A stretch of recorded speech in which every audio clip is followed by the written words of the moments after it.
Hello प्यारे बच्चों, मैं सुधा स्वागत करती हूँ आप सबका आपके अपने चैनल तैयारी ऑनलाइन में। आज की इस वीडियो में हम क्लास 10th के ज्योग्राफी का चैप्टर रिसोर्सेस एंड डेवलपमेंट, संसाधन और विकास का बहुवैकल्पिक प्रश्न देखेंगे। प्रश्नों को देखने से पहले बच्चों हम संसाधन के बारे में जान लेते हैं। संसाधन, संसाधन किसे कहते हैं बच्चों? तो संसाधन उसे कहते हैं जिससे हमारी इच्छाओं की पूर्ति होती है। पर्यावरण में जो भी वस्तुएं उपलब्ध हैं जिसका हम उपयोग करते हैं वह सभी क्या कहलाती हैं? संसाधन। जैसे भूमि, भूमि क्या है? संसाधन है। उसके बाद जल, यह भी संसाधन है। वन, यह सभी संसाधन है, हम इसका उपयोग करते हैं। भूमि का उपयोग हम बहुत सारी चीज़ों में करते हैं, जैसे खेतीबाड़ी करने के लिए, घर बनाने के लिए, और जल का उपयोग हम पीने के लिए, पानी पीने के लिए करते हैं और सिंचाई के लिए करते हैं। इन सभी चीज़ों के लिए जल का प्रयोग करते हैं। तो उसी प्रकार से प्रकृति में बहुत सारी ऐसे संसाधन हैं जिसका प्रयोग हम सब करते हैं। तो ये हो गया प्राकृतिक संसाधन। भूमि और जल क्या हो गया बच्चों? प्राकृतिक संसाधन जो हमें प्रकृति से मिला है। तो चलिए बच्चों, अब इससे संबंधित प्रश्नों को देखते हैं। प्रश्न है, झारखंड, छत्तीसगढ़, मध्य प्रदेश और ओडिशा जैसे राज्यों में डैश के कारण वनों की कटाई से भूमि का गंभीर क्षरण हुआ है। पहला ऑप्शन है बारिश, दूसरा सिंचाई, तीसरा खनन और चौथा अति चढ़ाई। तो बच्चों फटाफट इसका आंसर हमें कमेंट में बताएं कि इसका आंसर क्या होना चाहिए। इसका करेक्ट आंसर होगा ऑप्शन नंबर सी, खनन। खुदाई का काम पूरा होने के बाद क्या किया जाता है बच्चों? जो खनन स्थल होता है उसको ऐसे ही छोड़ दिया जाता है, जिसकी वजह से वहाँ गहरे गड्ढे हो जाते हैं। भूमि का गंभीर क्षरण होता है। अब भूमि क्षरण से क्या मतलब है यहाँ पर? तो बच्चों भूमि क्षरण, भूमि के कणों का अपने मूल स्थान से हटना। तो मूल स्थान से कैसे हटता है, क्यों हटता है? तो बारिश के समय में क्या होता है, पानी के साथ मृदा जो है वह बह करके एक जगह से दूसरी जगह चली जाती है। हवा के साथ भी एक जगह से दूसरी जगह चली जाती है, जिस वजह से वहाँ की जो मृदा होती है उसकी उर्वर क्षमता जो है वह कम हो जाती है। उर्वर क्षमता कहने का अर्थ है बच्चों उत्पादन क्षमता। उत्पादन क्षमता धीरे धीरे कम होने लगती है। चलिए नेक्स्ट क्वेश्चन देखते हैं। नेक्स्ट क्वेश्चन है, डैश के 200 समुद्री मील से अधिक के महासागरीय संसाधन खुले महासागर के हैं और कोई भी देश अंतर्राष्ट्रीय संसाधनों की सहमति के बिना इसका उपयोग नहीं कर सकता है।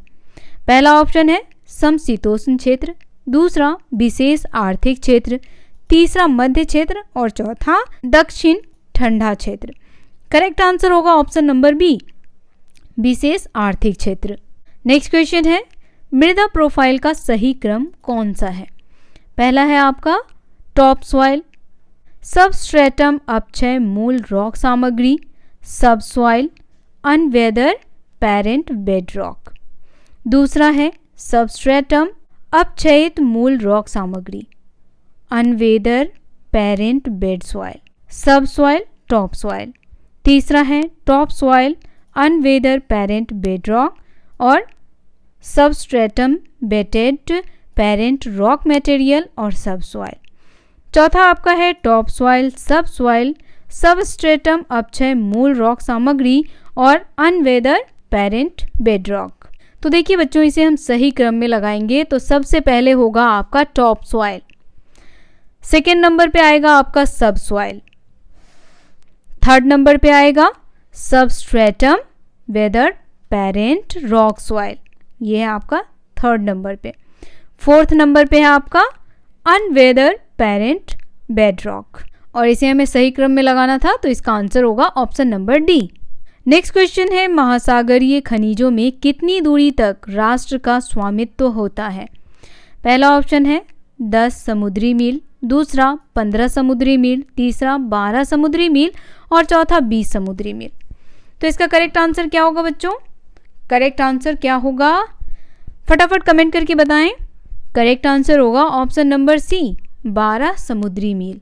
अब देखिए बच्चों, सभी खनिज, जल संसाधन, वन, वन्य जीव, राजनीतिक सीमाओं के भीतर की भूमि और समुद्री तट से 12 समुद्री मील जिसे अगर हम किलोमीटर में करें तो ये हो जाएगा 22.2 किलोमीटर तक के समुद्री क्षेत्रों को प्रादेशिक जल कहा जाता है और उसमें मौजूद संसाधन राष्ट्र के संसाधन कहे जाते हैं। नेक्स्ट क्वेश्चन, कौन सा राज्य सौर और पवन ऊर्जा से संपन्न है लेकिन वहाँ जल संसाधनों की कमी है? तो बताना है बच्चों वो कौन सा राज्य है। पहला ऑप्शन है गुजरात, दूसरा राजस्थान, तीसरा मध्य प्रदेश और चौथा महाराष्ट्र। तो देखिए बच्चों, गुजरात में भी जल संसाधन की कमी नहीं है, मध्य प्रदेश में भी नहीं और महाराष्ट्र में भी नहीं। तो इसका करेक्ट आंसर होगा ऑप्शन नंबर बी, राजस्थान। तो बच्चों राजस्थान राज्य में पर्याप्त सौर और पवन ऊर्जा है लेकिन जल संसाधनों की भारी कमी है। नेक्स्ट क्वेश्चन है, वे सभी वस्तुएं जो निर्जीव वस्तुओं से बनी हैं डैश संसाधन कहलाती है? पहला ऑप्शन है जैविक संसाधन, दूसरा अजैविक संसाधन, तीसरा अक्षय संसाधन और चौथा राष्ट्रीय संसाधन। करेक्ट आंसर क्या होना चाहिए बच्चों? अजैविक संसाधन। वे सभी वस्तुएं जो निर्जीव वस्तुएं से बनी हुई होती हैं उन्हें अजैविक संसाधन कहते हैं। उदाहरण के तौर पर यहाँ आप लिख सकते हैं चट्टानें, ये सब क्या हैं? ये हैं अजैविक संसाधन। धातुएं, जो भी धातुएं हैं वह अजैविक हैं। नेक्स्ट क्वेश्चन है, डैश जीवमंडल से प्राप्त होते हैं और इनमें मनुष्य जैसा जीवन होता है? पहला ऑप्शन है अजैविक संसाधन, दूसरा व्यक्तिगत संसाधन, तीसरा गैर नवीकरणीय संसाधन और चौथा है जैविक संसाधन। तो प्रश्न में कहा गया है कि जीव मंडल से प्राप्त होते हैं, वो हो जाएगा जैविक संसाधन जिसमें जीवन मौजूद है, जो जीवित है, जो सांस लेता है, वह क्या कहलाता है बच्चों? जैविक संसाधन। तो जैविक संसाधन जीव मंडल से प्राप्त होते हैं जिसमें मनुष्य जैसा जीवन होता है। उदाहरण के तौर पे आप लिख सकते हैं वनस्पति, जीव, जीव जंतु भी क्या है? जैविक संसाधन। मत्स्य, यह क्या है? जैविक संसाधन। और जितने भी पशुधन है ये सभी जैविक संसाधन के अंतर्गत आते हैं। नेक्स्ट क्वेश्चन है, वे संसाधन जिन्हें भौतिक, रासायनिक और यांत्रिक प्रक्रियाओं द्वारा पुनरुत्पादित किया जा सकता है डैश के रूप में जाने जाते हैं? पहला ऑप्शन है जैविक संसाधन, दूसरा अजैविक संसाधन, तीसरा अक्षय संसाधन और चौथा राष्ट्रीय संसाधन। तो यह कहलाता है बच्चों अक्षय संसाधन। ऐसे संसाधनों को पुनः उत्पन्न किया जा सकता है। उदाहरण के तौर पर आप यहाँ पर लिख सकते हैं सौर ऊर्जा, पवन ऊर्जा, ये सभी क्या हैं? अक्षय संसाधन है जिसे हम नवीकरणीय या पुनः पूर्ति योग्य संसाधन भी कहते हैं। नेक्स्ट क्वेश्चन है, किस प्रकार के संसाधन बहुत लंबे भूगर्भीय समय में उत्पन्न होते हैं? पहला ऑप्शन है अजैविक संसाधन, दूसरा व्यक्तिगत संसाधन, तीसरा गैर नवीकरणीय संसाधन और चौथा है जैविक संसाधन। तो पूछा जा रहा है कि किस प्रकार के संसाधन बहुत लंबे भूगर्भीय समय में उत्पन्न होते हैं। यह कहलाता है बच्चों गैर नवीकरणीय संसाधन। ऐसा संसाधन जो एक बार खत्म हो जाए तो बहुत लंबे समय के बाद वह बनता है। जैसे में आप पेट्रोल ले लीजिए जिसे हम क्या कहते हैं? जीवाश्म ईंधन। ये जीवाश्म ईंधन जो होते हैं बच्चों, एक बार समाप्त होने के बाद इसे बनाने में और इसे बनने में कई वर्षों का समय लग जाता है। नेक्स्ट क्वेश्चन है, कौन से संसाधन निजी तौर पर व्यक्तियों के स्वामित्व में हैं? पहला ऑप्शन है अजैविक संसाधन, दूसरा व्यक्तिगत, तीसरा गैर नवीकरणीय संसाधन और चौथा है जैविक संसाधन। इसका करेक्ट आंसर होगा बच्चों ऑप्शन नंबर बी, व्यक्तिगत संसाधन। अब यहाँ पे कहा ही जा रहा है कि निजी तौर पर, तो निजी तौर पर कौन सा संसाधन होगा? व्यक्तिगत संसाधन जिसके हम स्वामी होंगे, जो हमारी निजी संपत्ति है। उदाहरण के तौर पर यहाँ पे अगर हम घर की बात करें तो घर क्या है? हमारी निजी संपत्ति है। हमारा खेत निजी संपत्ति है, हमारी कार यह निजी संपत्ति है। तो ये क्या कहलाएगी? व्यक्तिगत संसाधन। नेक्स्ट क्वेश्चन, पिकनिक स्थल किस प्रकार का संसाधन है? पहला ऑप्शन है जैविक संसाधन, दूसरा अजैविक संसाधन, तीसरा समुदाय के स्वामित्व वाले संसाधन और चौथा होगा राष्ट्रीय संसाधन। तो करेक्ट आंसर क्या होगा? ऑप्शन नंबर सी होगा बच्चों, समुदाय के स्वामित्व वाले संसाधन। अब समुदाय के स्वामित्व वाले संसाधन इसे क्यों कहा गया है? तो देखिए, इसे इसलिए समुदाय के स्वामित्व वाला संसाधन कहा गया है बच्चों, ताकि इसे सभी लोग उपयोग कर सकें और सभी लोग इसका लाभ उठा सकें। उदाहरण के तौर पे आप सार्वजनिक पार्क देख लीजिए, जहाँ पर सभी लोग घूम सकते हैं, जा सकते हैं, है ना। यानी यह किसी पर्सनल आदमी का नहीं है, बल्कि सभी का है। इसीलिए यहाँ पर समुदाय शब्द का प्रयोग किया गया है। डैश के पास सार्वजनिक भलाई के लिए निजी संपत्ति का अधिग्रहण करने का कानूनी अधिकार है। पहला ऑप्शन है समुदाय, दूसरा देश, तीसरा व्यक्ति और चौथा उपयोग सभी। तो यहाँ पे करेक्ट आंसर होगा बच्चों ऑप्शन नंबर बी, देश। देश के पास सार्वजनिक भलाई के लिए निजी संपत्ति का अधिग्रहण करने का कानूनी अधिकार है। अब मैं यहाँ पे आपको एक उदाहरण देकर के बताती हूँ। जैसे रेल की जो पटरियाँ बिछाई जाती हैं, वह देश की भलाई के लिए किसी की निजी संपत्ति का अधिग्रहण करके बनाया जाता है। मान लीजिए कि जहाँ पे हमें पटरियाँ बिछानी है और उस जगह पे किसी किसान का खेत है या किसी का घर है, तो सरकार क्या करती है, वह देश की भलाई के लिए ले लेती है और उसे कहीं और ज़मीन लेने या घर बनाने के लिए पूंजी देती है। नेक्स्ट क्वेश्चन है बच्चों, भारत के निम्नलिखित में से किस राज्य में पवन ऊर्जा के विकास की अपार संभावनाएं हैं? पहला ऑप्शन है राजस्थान, दूसरा सिक्किम, तीसरा पंजाब और चौथा उड़ीसा। कमेंट करके बताएं बच्चों करेक्ट आंसर क्या होगा। चैप्टर पढ़ा होगा तो आपको पता होगा इसका आंसर। इसका आंसर है option number A, Rajasthan. Rajasthan में पवन ऊर्जा का विकास करने के लिए अपार संभावनाएं हैं। नेक्स्ट क्वेश्चन है, संसाधनों का विकास किन कारकों पर निर्भर करता है? पहला ऑप्शन है प्रौद्योगिकी, दूसरा मानव संसाधनों की गुणवत्ता, तीसरा मानव संसाधनों की प्रौद्योगिकी और गुणवत्ता, चौथा संभावित संसाधन। इसका करेक्ट आंसर होगा ऑप्शन नंबर सी, संसाधनों का विकास मानव संसाधनों की प्रौद्योगिकी और गुणवत्ता पर निर्भर करता है। नेक्स्ट क्वेश्चन है, पर्यावरण में सामग्री जिसमें मानव की जरूरतों को पूरा करने की क्षमता है, लेकिन मनुष्य के पास इन तक पहुंचने के लिए उपयुक्त तकनीक नहीं है, डैश में शामिल है। पहला ऑप्शन है संभावित संसाधन, दूसरा विकसित संसाधन, तीसरा भंडार संसाधन और चौथा उपयुक्त में से कोई नहीं।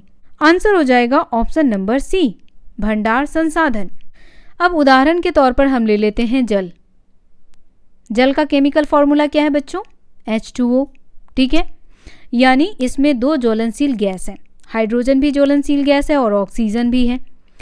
लेकिन इसका उपयोग जो है वह समृद्ध स्रोत के रूप में नहीं किया जा सकता, क्योंकि हमारे पास इतनी जानकारी नहीं है। नेक्स्ट क्वेश्चन है, भंडार के हिस्से को क्या कहते हैं? पहला ऑप्शन है अंतरराष्ट्रीय संसाधन, दूसरा सतत विकास, तीसरा संभावित संसाधन और चौथा है संचित कोष। तो इसका करेक्ट आंसर होगा ऑप्शन नंबर डी, संचित कोष। यानी उसे संचय करके रखा गया है। संचय करना यानी सहेज कर रखना। अब उदाहरण के तौर पर हम ले लेते हैं नदी का पानी। अब नदी का जो पानी है उसका उपयोग हम किस में करते हैं? पनबिजली बनाने में। जो बिजली पानी से बनता है उसे कहते हैं पनबिजली। तो ये बनाने में हम किसका उपयोग करते हैं? नदी के पानी का। लेकिन वर्तमान में इसका उपयोग क्या है? सीमित सीमा तक ही किया जा सकता है। तो इस प्रकार बांधों, जंगलों आदि में पानी का संचित कोष है, जिसका भविष्य में उपयोग किया जा सकता है। नेक्स्ट क्वेश्चन है, ग्लोबल वार्मिंग और पर्यावरण प्रदूषण जैसे वैश्विक पारिस्थितिक संकटों के पीछे मुख्य कारण क्या है? पहला ऑप्शन है संसाधनों की कमी, दूसरा कुछ हाथों में संसाधनों का संचय, तीसरा संसाधनों का अंधाधुंध दोहन और चौथा है संसाधनों का उपयोग। तो इसका करेक्ट आंसर क्या होगा बच्चों? ऑप्शन नंबर सी होगा इसका करेक्ट आंसर। ग्लोबल वार्मिंग और पर्यावरण प्रदूषण जैसे वैश्विक पारिस्थितिकी संकटों के पीछे संसाधनों का अंधाधुंध दोहन है। ग्लोबल वार्मिंग और पर्यावरण प्रदूषण जैसे वैश्विक पारिस्थितिकी संकटों के पीछे मुख्य कारण क्या है? संसाधनों का अंधाधुंध दोहन, यानी उसका गलत तरीके से प्रयोग करना। ग्लोबल वार्मिंग कैसे बढ़ता है? तो क्लोरोफ्लोरोकार्बन का अत्यधिक मात्रा में उत्सर्जित होना, पेड़ पौधों की कटाई होना, है ना। तो ये सभी चीज़ें क्या है, पर्यावरण प्रदूषण और भूक्षरण के मुख्य कारण। नेक्स्ट क्वेश्चन है, डैश का मतलब है कि पर्यावरण को नुकसान पहुंचाए बिना विकास होना चाहिए। पहला ऑप्शन है सतत विकास, दूसरा स्थानीय पर्यावरण विकास, तीसरा सतत आर्थिक विकास और चौथा है आर्थिक विकास। तो इसका करेक्ट आंसर हो जाएगा ऑप्शन नंबर सी, सतत आर्थिक विकास। अब देखिए, सतत आर्थिक विकास का अर्थ होता है पर्यावरण को नुकसान पहुंचाए बिना विकास करना। नेक्स्ट क्वेश्चन, प्रथम पृथ्वी शिखर सम्मेलन कहाँ आयोजित किया गया। फर्स्ट ऑप्शन है रियो डी जेनेरियो ब्राजील, दूसरा नैरोबी केन्या, तीसरा एस्कॉट होम स्वीडन, चौथा है जोहान्सबर्ग दक्षिण अफ्रीका। करेक्ट आंसर क्या होगा बच्चों, ऑप्शन नंबर ए, प्रथम पृथ्वी शिखर सम्मेलन रियो डी जेनेरियो ब्राजील में किया गया था। और यह कब किया गया था वह भी आप जान लें, तो यह किया गया था जून 1992 में और इसमें 100 से अधिक राष्ट्र अध्यक्षों ने भाग लिया था। नेक्स्ट क्वेश्चन है, एजेंडा 21 के बारे में क्या सच नहीं है। पहला ऑप्शन है इसका उद्देश्य वैश्विक सतत विकास प्राप्त करना है, दूसरा यह पर्यावरणीय क्षति, गरीबी, बीमारी आदि से लड़ने का एक एजेंडा था, तीसरा है एजेंडा 21 सार्वजनिक भलाई के लिए निजी संपत्ति भी हासिल करने की कानूनी शक्ति है, और चौथा इसका एक प्रमुख उद्देश्य यह है कि प्रत्येक स्थानीय सरकार को अपना एजेंडा बनाना चाहिए। तो इसका आंसर हो जाएगा ऑप्शन नंबर सी, एजेंडा 21 के बारे में सच नहीं है यह पूछा गया है। तो देखिए, सी में जो कहा गया है कि एजेंडा 21 सार्वजनिक भलाई के लिए निजी संपत्ति भी हासिल करने की कानूनी शक्तियां हैं, तो यह जो है वह गलत है। नेक्स्ट क्वेश्चन, UNCED का फुल फॉर्म क्या है। पहला ऑप्शन पर्यावरण और विकास पर संयुक्त राष्ट्र सम्मेलन, दूसरा संयुक्त राष्ट्र बाल आपातकालीन विकास, तीसरा संयुक्त राष्ट्र शैक्षिक और सांस्कृतिक विकास, चौथा वैश्विक विकास पर संयुक्त राष्ट्र सम्मेलन। इसका करेक्ट आंसर हो जाएगा बच्चों ऑप्शन नंबर ए। ये किससे संबंधित है, पर्यावरण से, पर्यावरण और विकास पर संयुक्त राष्ट्र सम्मेलन। नेक्स्ट क्वेश्चन है, खनिजों की दृष्टि से भारत का सबसे धनी राज्य कौन सा है। पहला ऑप्शन है केरल, दूसरा बिहार, तीसरा झारखंड और चौथा महाराष्ट्र। तो बच्चों, खनिजों की दृष्टि से भारत का सबसे धनी राज्य है झारखंड। यहाँ खनिज जो है वह भरपूर मात्रा में पाई जाती है। और कौन कौन से खनिज यहाँ अत्यधिक मात्रा में पाई जाती है, तो वह भी मैं आपको बता दूं। यहाँ पाया जाता है लोहा, तांबा, अभ्रक, यूरेनियम, कोयला, बॉक्साइट, थोरियम इत्यादि जो है वह यहाँ पाया जाता है। नेक्स्ट क्वेश्चन है, जिस राज्य में जल संसाधनों की प्रचुरता है लेकिन ढांचागत विकास में कमी है वह डैश है। पहला राजस्थान, दूसरा झारखंड, तीसरा अरुणाचल प्रदेश और चौथा लद्दाख। तो वह कौन सा राज्य है बच्चों जहाँ जल संसाधनों की प्रचुरता है लेकिन ढांचागत विकास में कमी है। अब राजस्थान तो होगा नहीं क्योंकि यहाँ जल की कमी है, तो कौन सा राज्य होगा, option number C, Arunachal Pradesh. यहाँ जल संसाधनों की प्रचुरता है लेकिन ढांचागत विकास में कमी है। नेक्स्ट क्वेश्चन है, कौन बड़े पैमाने पर उत्पादन के खिलाफ था और इससे जनता द्वारा उत्पादन के साथ बदलना चाहता है। पहला ऑप्शन है नेहरू जी, दूसरा गांधी जी, तीसरा वल्लभ भाई पटेल और चौथा शास्त्री जी। करेक्ट आंसर होगा option number B, Gandhi ji. तो बच्चों, महात्मा गांधी जी बड़े पैमाने पर उत्पादन के खिलाफ थे और वे इसे जनता के उत्पादन के साथ बदलना चाहते थे। इसका मतलब यह है कि गांधी जी को मशीनों द्वारा उत्पादित किया जाने वाला सामान जो है वह पसंद नहीं था। वह चाहते थे कि हर काम मशीनों के बजाय किसके द्वारा हो, लोगों के द्वारा। इससे लोगों की बेरोजगारी मिटेगी, उन्हें रोजगार मिलेगा। अगर काम मशीनों के द्वारा होगा तो क्या होगा, बेरोजगारी बढ़ेगी। नेक्स्ट क्वेश्चन है, निम्नलिखित में से कौन महात्मा गांधी के अनुसार वैश्विक स्तर पर संसाधनों की कमी का मूल कारण है। पहला है संसाधनों का संरक्षण, दूसरा संसाधनों का उपयोग, तीसरा लालची और स्वार्थी व्यक्ति और आधुनिक तकनीकी से शोषणकारी प्रकृति और चौथा है पिछड़ा प्रौद्योगिकी। तो इसका करेक्ट आंसर होगा option number C. Mahatma Gandhi के अनुसार वैश्विक स्तर पर संसाधनों की कमी का मूल कारण था लालची और स्वार्थी व्यक्ति और आधुनिक तकनीकी की शोषणकारी प्रकृति। नेक्स्ट क्वेश्चन है, अंतर्राष्ट्रीय स्तर पर क्लब ऑफ रोम ने डैश में पहली बार संसाधन संरक्षण की वकालत की। पहला ऑप्शन है 1974, दूसरा 1968, तीसरा 1987 और चौथा 1992। तो करेक्ट आंसर हो जाएगा option number B 1968।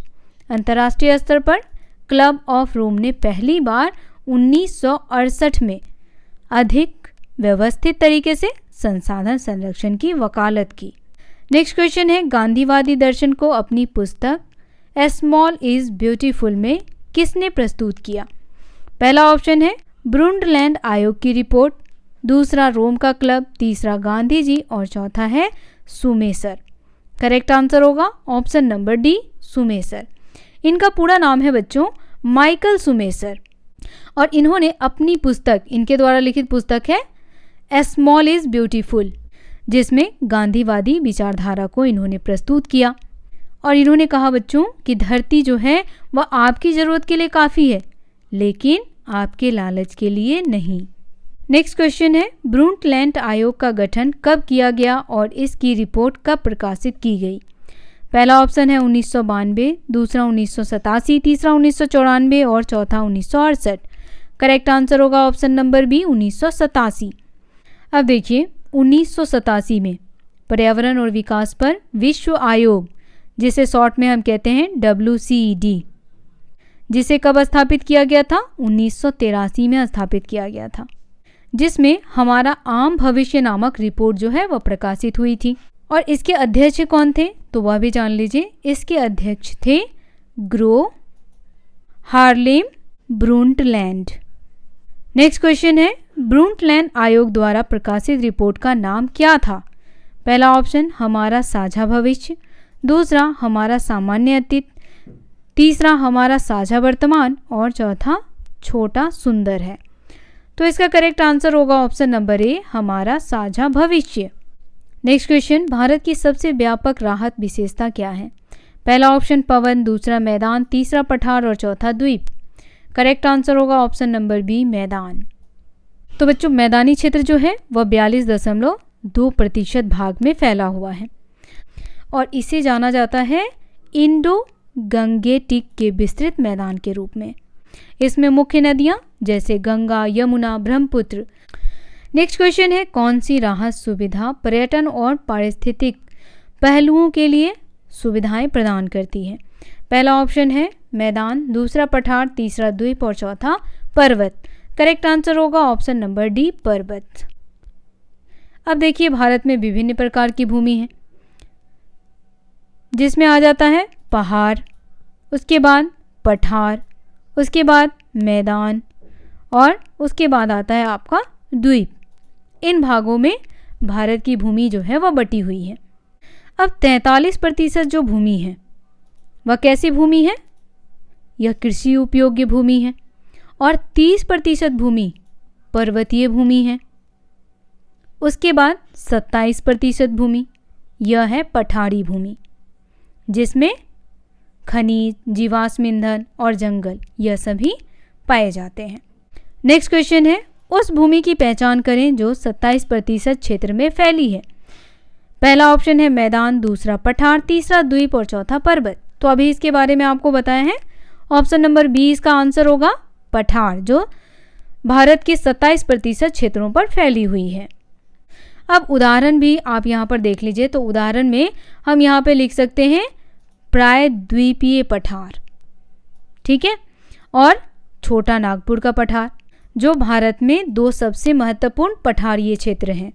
Next question है, सकल कृषित क्षेत्रफल क्या होता है। तो यहाँ कृषित है, कृषि से संबंधित है। पहला ऑप्शन देखिए, एक कृषि वर्ष में एक से अधिक बार बोया गया क्षेत्र तथा शुद्ध बोया गया क्षेत्र। दूसरा, एक कृषि वर्ष में एक से अधिक बार बोया गया क्षेत्र घटाकर शुद्ध बोया गया क्षेत्र। तीसरा है फसलों के साथ एक बार बोया गया क्षेत्र। और चौथा है एक कृषि वर्ष में एक से अधिक बार बोया गया क्षेत्र का दुगुना। तो इसका आंसर क्या होना चाहिए? Option number A. सकल कृषि क्षेत्रफल जो है वह होता है एक कृषि वर्ष में एक से अधिक बार बोया गया क्षेत्र तथा शुद्ध बोया गया क्षेत्र। नेक्स्ट क्वेश्चन है, शुद्ध बोया गया क्षेत्र क्या है? पहला ऑप्शन है एक कृषि वर्ष में एक से अधिक बार बोया गया क्षेत्र तथा शुद्ध बोया गया क्षेत्र। दूसरा है एक कृषि वर्ष में एक से अधिक बार बोया गया क्षेत्र घटाकर शुद्ध बोया गया क्षेत्र। तीसरा, फसलों के साथ बोया गया क्षेत्र लेकिन केवल एक बार गिना जाता है। और चौथा, एक कृषि वर्ष में एक से अधिक बार बोया गया क्षेत्र दोगुना। तो आंसर होगा ऑप्शन नंबर सी। शुद्ध बोया गया क्षेत्र उसे कहते हैं जिसमें फसलों के साथ बोया गया क्षेत्र लेकिन केवल एक बार गिना जाता है। नेक्स्ट क्वेश्चन, भारत में कृषि योग्य बंजर भूमि का प्रतिशत कितना है? पहला ऑप्शन है 8%, दूसरा 7.7%, तीसरा 4.41% और चौथा है 3%। तो बच्चों, भारत में कृषि योग्य बंजर भूमि जो है वह 4.41% है। यह है तो कृषि योग्य भूमि, लेकिन बच्चों यह बहुत ही कम उपजाऊ क्षेत्र होता है। यहाँ पे उपज कम मात्रा में होती है। नेक्स्ट क्वेश्चन है, परती भूमि एक प्रकार की कृषि भूमि है, यह डैश उपजाऊ है। पहला ऑप्शन है कम, दूसरा अधिक, तीसरा बंजर और कुछ भाग, चौथा इनमें से कोई नहीं। तो इसका आंसर होगा ऑप्शन नंबर ए, कम। अब परती भूमि एक प्रकार की कृषि भूमि है और यह एक उपजाऊ है। अब परती कहने का अर्थ है जो कई वर्षों तक खाली पड़ी रहती है, जिसमें खेती बाड़ी नहीं की जाती है। नेक्स्ट क्वेश्चन है, उस भूमि को क्या कहते हैं जो 1 से 5 वर्ष तक बिना खेती के छोड़ दी जाती है? पहला ऑप्शन खेती योग्य बंजर भूमि, दूसरा बंजर भूमि, तीसरा उपजाऊ भूमि और चौथा है चराई भूमि। तो इसे कहा जाता है खेती योग्य बंजर भूमि। नेक्स्ट क्वेश्चन है, भूमि उपयोग का निर्धारण करने के लिए निम्नलिखित में से कौन सा भौतिक कारण निर्धारक नहीं है? पहला ऑप्शन है जलवायु की स्थिति, दूसरा मिट्टी का प्रकार, तीसरा स्थलाकृति और चौथा जनसंख्या घनत्व। इसका करेक्ट आंसर हो जाएगा बच्चों ऑप्शन नंबर डी, जनसंख्या घनत्व। अब देखिए, भूमि का उपयोग भौतिक कारकों जैसे स्थलाकृति, जलवायु, मिट्टी के प्रकार के साथ साथ मानव कारकों जैसे जनसंख्या घनत्व, तकनीकी क्षमता, संस्कृति, परंपराएं, ये सभी जो है वह निर्धारित होता है। नेक्स्ट क्वेश्चन है, भारत का कुल भौगोलिक क्षेत्र डैश है? पहला ऑप्शन है 328 मिलियन वर्ग किलोमीटर, दूसरा 3.28 मिलियन वर्ग किलोमीटर, तीसरा है 32.8 मिलियन वर्ग किलोमीटर और चौथा है 0.328 मिलियन वर्ग किलोमीटर। इसका करेक्ट आंसर होगा ऑप्शन नंबर बी, 3.28 मिलियन वर्ग किलोमीटर। नेक्स्ट क्वेश्चन है, भारत में कुल रिपोर्टिंग क्षेत्र में से शुद्ध बुआई क्षेत्र का प्रतिशत कितना है? चार ऑप्शन आपके सामने है, करेक्ट आंसर बताएं बच्चों। पहला ऑप्शन है 54%, दूसरा है 28%, तीसरा 70% और चौथा 81%। तो क्या होगा इसका करेक्ट आंसर बच्चों? इसका करेक्ट आंसर होगा ऑप्शन नंबर ए, 54% जो है वह शुद्ध बुआई क्षेत्र है। नेक्स्ट क्वेश्चन है, शुद्ध बुआई क्षेत्र का पैटर्न एक राज्य से दूसरे राज्य में बहुत भिन्न होता है। यह पंजाब और हरियाणा के कुल क्षेत्र के डैश प्रतिशत से अधिक है। चार ऑप्शन आपके सामने है, बताना है करेक्ट आंसर क्या होगा। पहला ऑप्शन है 20%, दूसरा है 80%, तीसरा 10% और चौथा 40%। तो करेक्ट आंसर होगा option number B, 80%। Next question है, अरुणाचल प्रदेश, मिजोरम, मणिपुर और अंडमान निकोबार द्वीप समूह में कुल शुद्ध बुनाई क्षेत्र डैश प्रतिशत से है? पहला ऑप्शन होगा 10 या कम, दूसरा ऑप्शन है 10 या अधिक, तीसरा है 40 या कम और चौथा है 80 और अधिक। तो इसका आंसर होगा ऑप्शन नंबर ए, 10 और कम। तो यहाँ हो जाएगा कि अरुणाचल प्रदेश, मिजोरम, मणिपुर, अंडमान निकोबार द्वीप समूह में कुल शुद्ध बुनाई क्षेत्र जो है 10% से कम है। नेक्स्ट क्वेश्चन है, देश में वन क्षेत्र भौगोलिक क्षेत्र के वांछित डैश प्रतिशत से बहुत कम है, जैसा कि राष्ट्रीय वन नीति 1952 में उल्लिखित किया गया था। पहला ऑप्शन है 23, दूसरा है 33, तीसरा 66 और चौथा 68। तो इसका करेक्ट आंसर होगा ऑप्शन नंबर बी 33। देश में वन्य क्षेत्र भौगोलिक क्षेत्र के वांछित 33% से बहुत कम है। नेक्स्ट क्वेश्चन है, बंजर भूमि में डैश डैश और डैश क्षेत्र शामिल हैं। कौन कौन से क्षेत्र शामिल हैं ये बताने हैं। अब 4 ऑप्शन है। पहला है बस्तियां, सड़कों और रेलवे। दूसरा चट्टानी, शुष्क और रेगिस्तान। तीसरा है बस्तियों, सड़कों और रेगिस्तान। चौथा है चट्टानी, शुष्क और सड़कें। तो इसका आंसर हो जाएगा ऑप्शन नंबर बी। बंजर भूमि में चट्टानी, शुष्क और रेगिस्तानी क्षेत्र शामिल होते हैं। नेक्स्ट क्वेश्चन है, अन्य डैश उपयोगों के लिए लगाई गई भूमि में बस्तियां, सड़कें, रेलवे, उद्योग शामिल हैं। पहला ऑप्शन है कृषि, दूसरा गैर कृषि, तीसरा वन क्षेत्र और चौथा बंजर भूमि। इसका करेक्ट आंसर होगा ऑप्शन नंबर बी, गैर कानूनी। तो यहाँ हो जाएगा अन्य गैर कानूनी उपयोगों के लिए लगाई गई भूमि में बस्तियां, सड़कें, रेलवे, उद्योग आदि शामिल हैं। नेक्स्ट क्वेश्चन है, भोजन, आश्रय और वस्त्र के लिए हमारी मूलभूत आवश्यकताओं का डैश प्रतिशत भूमि से प्राप्त किया जाता है। पहला ऑप्शन है 80, दूसरा 95, तीसरा 70 और चौथा है 50। तो इसका करेक्ट आंसर होगा बच्चों ऑप्शन नंबर बी 95। 95% भूमि से प्राप्त किया जाता है। क्या? भोजन, आश्रय और वस्त्र। नेक्स्ट क्वेश्चन, तत्काल डैश की पारंपरिक सूची भोजन, आश्रय और वस्त्र है। पहला ऑप्शन बुनियादी कार्य, दूसरा मूल कोड, तीसरा बुनियादी ज़रूरतों और चौथा है गैर बुनियादी ज़रूरतें। तो इसका करेक्ट आंसर होगा ऑप्शन नंबर सी। ये सभी क्या हैं? हमारे लिए बुनियादी ज़रूरतें हैं। नेक्स्ट क्वेश्चन है, भारत में कुल निम्नलिखित भूमि डैश है। पहला ऑप्शन 180 मिलियन हेक्टेयर, दूसरा 100 मिलियन हेक्टेयर, तीसरा 130 मिलियन हेक्टेयर और चौथा है 50 मिलियन हेक्टेयर। तो हमारा करेक्ट आंसर होगा ऑप्शन नंबर सी। भारत में कुल निम्नलिखित भूमि 130 मिलियन हेक्टेयर है।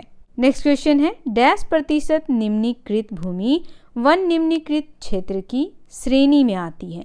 इसका डैश प्रतिशत जल अपर्दित क्षेत्र है और शेष लवणीय और क्षारीय निक्षेपों से प्रभावित है। पहला ऑप्शन है 56 और 28, दूसरा 70 और 20, तीसरा 28 और 56 और चौथा है 56 और 18। इसका करेक्ट आंसर हो जाएगा ऑप्शन नंबर सी 28 और 56%। नेक्स्ट क्वेश्चन है, पंजाब में जल भराव के कारण भूमि निम्नीकरण का मुख्य कारण अधिक सिंचाई है, जिसके कारण डैश और डैश में वृद्धि हुई है। पहला ऑप्शन है लवणीय और शुद्धता, दूसरा लवणता क्षारीयता, तीसरा क्षारीयता शुद्धता, चौथा अम्लीय और लवणीयता। तो इसका करेक्ट आंसर होगा बच्चों ऑप्शन नंबर बी। पंजाब में जल भराव के कारण भूमि निम्नीकरण का मुख्य कारण अधिक सिंचाई है, जिसके कारण लवणता और क्षारीयता में वृद्धि हुई है। तो बच्चों आज का ये वीडियो यहीं समाप्त होता है। वीडियो कैसा लगा कमेंट करके बताना बिल्कुल ना भूलें। वीडियो पसंद आया हो तो इसे लाइक करें, शेयर करें और हमारे चैनल को सब्सक्राइब कर लें। मिलते हैं आपसे इसी अध्याय के नए बहुवैकल्पिक प्रश्नों के साथ। तब तक के लिए आप सभी का धन्यवाद।